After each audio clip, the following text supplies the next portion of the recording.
Good morning बच्चों, कैसे हो आप सब। आशा करती हूँ आप सब अच्छे हैं। आज हम आपकी हिंदी व्याकरण का पार्ट 4 शुरू करने वाले हैं, जो है शब्द जुड़े वाक्य बने। तो देखो बच्चों, शब्दों से बनी सार्थक रचना वाक्य होती है। जैसे कि वर्णों के मेल से बनी सार्थक रचना को शब्द कहते हैं, और शब्दों को अगर सही क्रम से लगा दिया जाए तो वो रचना वाक्य कहलाती है। जैसे यहाँ पर देखिए, रमेश कह रहा है सुंदर है का फूल कमल। लेकिन यहाँ पर क्या ये जो शब्द दिए हैं इनका कोई सार्थक अर्थ निकल रहा है? नहीं निकल रहा, तो इसे हम वाक्य नहीं बोल सकते।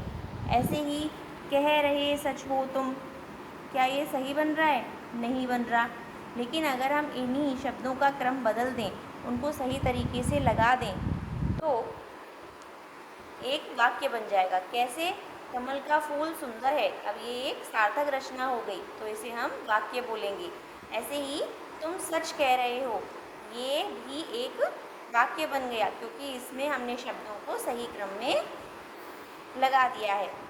ठीक है, तो यदि शब्द सही क्रम में हो, उनका कुछ अर्थ भी हो, तो वो वाक्य होते हैं। आगे पढ़ते हैं।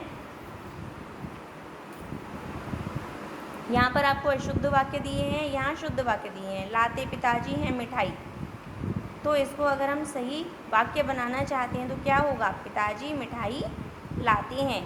अब देखो बच्चों, सही क्रम में सबसे पहले कार्य करने वाला यानी कर्ता, और सबसे बाद में क्रिया, और उनके बीच में अन्य शब्द आते हैं। तो कर्ता और क्रिया, कर्ता सबसे पहले, क्रिया लास्ट में, और उसके बीच में अन्य शब्द आने चाहिए, तो वो होता है सही क्रम। तो यहाँ पर देखिए, पिताजी हो गए कर्ता, लाते हैं क्रिया, और मिठाई क्या हो गई? अन्य शब्द हो गए। ठीक है। ऐसे ही रमा सहेली के घर गई है, तो रमा कर्ता, गई है क्रिया, और सहेली के घर अन्य शब्द हो गए। तो अन्य शब्द में पर या में जुड़ा हो, तो सबसे पहले इसे लिखकर फिर कर्ता व क्रिया लिखते हैं। आसमान पर बादल छाए हैं, तो देखिए बच्चों, यहाँ पर का इस्तेमाल हो रहा है। तो अन्य शब्दों में सबसे पहले ये शब्दों का इस्तेमाल करने के बाद हम क्या करते हैं? कर्ता व क्रिया लिखते हैं। आगे बढ़ते हैं। देखिए, वाक्यों के दो अंग होते हैं, उद्देश्य और विधेय। उद्देश्य, वाक्य में जिसके बारे में बात कही जा रही है उसे उद्देश्य कहते हैं, और विधेय क्या होता है? उद्देश्य के बारे में जो कुछ कहा जाए उसे विधेय कहते हैं।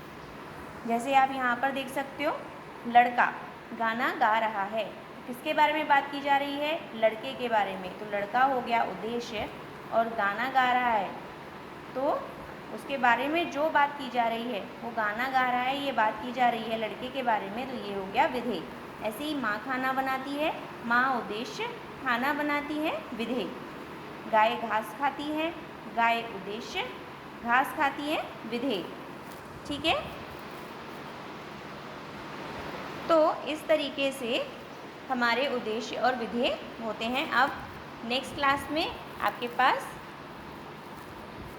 हम अपने अभ्यास कार्य पूरा करेंगे। मिलते हैं अगली क्लास में। Children bye.